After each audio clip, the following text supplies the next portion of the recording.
মাস্টার্সের ফলাফলে সর্বোচ্চ ৩.৯৭ সিজিপিএ পেয়ে প্রথম হয়েছেন বাংলাদেশ ইসলামী ছাত্র শিবিরের ঢাকা বিশ্ববিদ্যালয় শাখার সেক্রেটারি মহিউদ্দিন খান। জানা যায়, মহিউদ্দিন খান ঢাবির লোক প্রশাসন বিভাগের 2018-19 সেশনের শিক্ষার্থী। স্নাতকে তিনি ৩.৯৩ সিজিপিএ পেয়ে এককভাবে প্রথম শ্রেণীতে প্রথম হয়েছিলেন। এবার মাস্টার্সের ফলাফলেও তিনি ৩.৯৭ সিজিপিএ পেয়ে প্রথম হয়েছেন।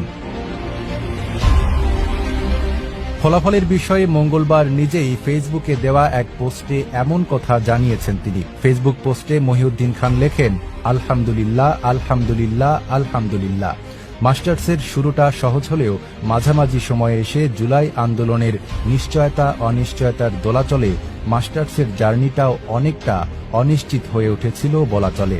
তেমন অনিশ্চয়তা থেকে মুক্ত হয়ে প্রথম হওয়ার অনুভূতি অন্য সময়ের চেয়ে তো কিছুটা আলাদাই। ফলাফলের বিষয়ে মহিউদ্দিন খান ঢাকা পোস্টকে বলেন, ভালো ফলাফলের অনুভূতি সবসময় আনন্দের, আলহামদুলিল্লাহ। তবে মাস্টার্সের মাঝামাঝি সময়ে জুলাই আন্দোলন কেন্দ্রিক যে অনিশ্চয়তা তৈরি হয়েছিল সবকিছুতে, তারপর এমন ফলাফল অবশ্যই স্বস্তির এবং বিশেষভাবে মনে রাখার মতো। আল্লাহর অশেষ